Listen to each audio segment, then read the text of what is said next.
Councillor Wood. Oh, thank you, Madam Chair. Well, just in relation, I've got a couple of questions.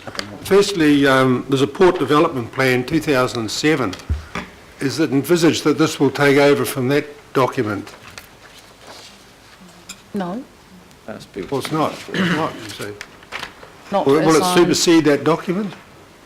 Not as I understand, but that's a very good question for us to have clarified, the relationship between this document and that document. Okay. And you've got I've got the feedback in relation to the Unitary Plan Hearings Panel. Time frame has been covered. So the Upper North Island Freight Strategy, which was only finished a couple of years ago, this motion that you've got up there, Madam Chair, indicates that there's going to be considerable work, there's going to have to be considerable work done on freight distribution in the North Island, in the Upper North Island, and relationship between the port and waterfront, Auckland. There's a huge number of issues there. I want to know whether it's going to extend to the third rail line. It's down through South Auckland, Metro Port. Who's going to be funding the third rail line, which is seems to be on the Never Never now, and it's something which should have been in years ago. So I just want to know whether the government's also going to be part of this, because Kiwi Rail only gets their funding from the government, and unless we get some certainty in relation to some of these issues, I think that we're on hiding to nothing, because we're setting up the public of Auckland to believe at the moment that we're going to do a full, no-holds-barred review of the Port of Auckland.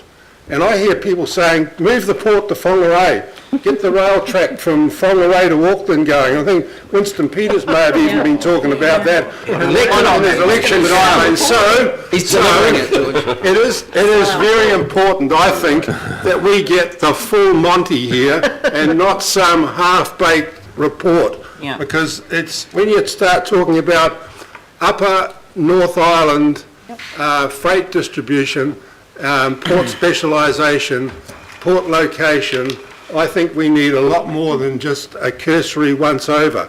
And the last report was the Upper North Island Freight Strategy, which was PwC, PricewaterhouseCoopers did that. And that was only about 2 or 3 years ago, 2012, I think. So, and that had a number of recommendations in relation to freight distribution across the North Island and bringing freight up from Tauranga to Auckland. Questions, Councillor? Well, okay. Well, so as I just asked Jack, then is that going to be part of the of the study, and who and comprehensive study? That'll be part of the study? It certainly will now, when we come back to you with the terms of reference. And also, can I just ask, we talk about stakeholders. Are the public of Auckland going to be able to input into this review? Because I think there's a lot of people out there, mums and dads, have got views on the ports of Auckland at the moment, and I think they should be able to put their views forward. So will that be happening, Jack? Again, I think that was the whole reason we did not want to bring some recommendations to you about how we're going to go about this, which is why we're asking, give us this month to go and design all of that and come back to you with a comprehensive answer, a thought-through process of how we can do this. I don't want to say yes or no now, because we need to do that thinking about how that might work. Okay, so those issues that I've raised in relation to the interdependency between the three North Island ports will be part of that reply. Thank you. So could I add to what Jacques said? We want to ensure that the collaborative group has the best possible information available to it. And for example, on Friday, the Mayor and I were at a Upper North Island Strategic Alliance meeting in which we had a briefing from Ministry of Transport, who've done a whole study quite recently about all the projected freight movements, effective movement to larger size ships. So all that information we now have, and we'll make that available to the group. Thank you. Thanks, Councillor Wood. Councillor Brewer. Oh, thank you, Madam Chair. I've just got a suggestion that, that as one of our notes here, I think it would be good for the public minute that we include something along the lines of that the committee notes that the Mayor has written to ACIL encouraging, quote, Ports of Auckland to hold off doing any further work in regards to the wharf extension until the Stage 2 port study has been completed.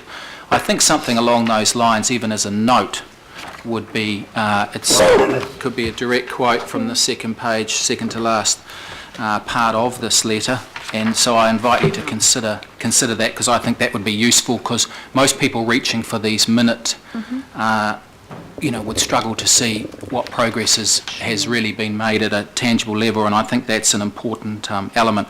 And I think it also reflects what a majority of councillors, when we had a good discussion with the Mayor after the governing body in Orewa, that most of us, although there was some disagreement as to the time frame, but most of us landed that there did need to be a cup of tea to show some goodwill as this process begins.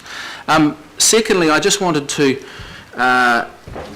just explore what Councillor Cashmore and Ms Purritt were talking about, and that is our position over the future planning provisions, given that this is the future port study, and where the Ports of Auckland last week or the week before said that that they were adamant that they're going to carry on with their wharf extensions, but they were open to ongoing dialogue with us about our planning provisions in the unitary plan, and I accept that we've been advised that formal mediation between the parties over the port zone and the classifications within has finished. But I just want to hear if there's any opportunity, and I know there's tight planning and legal constraints in this, as to whether we can enter ongoing dialogue or discussions inside that formal unitary planning process, given the willingness of Ports of Auckland to look at those again. I suppose my fear, Madam Chair, is that refined port zone, where we did improve on the pre-2013 zonings around non-compliance, restricted and restricted discretionary, will come back to us mid-next year in the same place that we landed as a committee last month.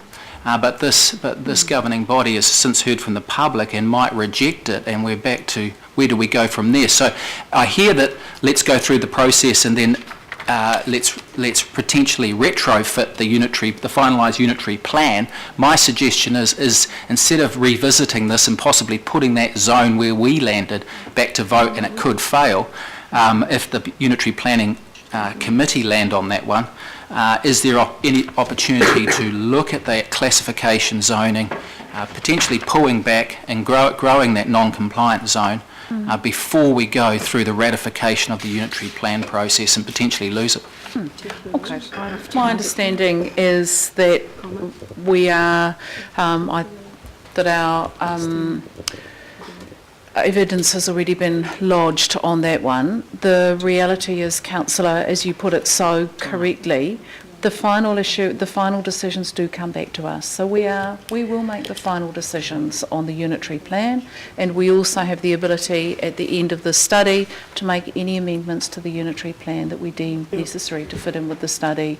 So any questions you have around the legal ramifications, I suggest that we talk about that in the unitary plan section of this, because just to make very clear, and it's probably worth restating, we do take our legal advice in confidence around our mediation stance in the unitary plan, because it seems rather inappropriate for us to debate that in front of the other side's lawyers potentially. So we don't want to risk showing our hand on any of this, Councillor. My advice to you, if you wish to pursue that any further, we do so in the confidential section. Okay, thank you.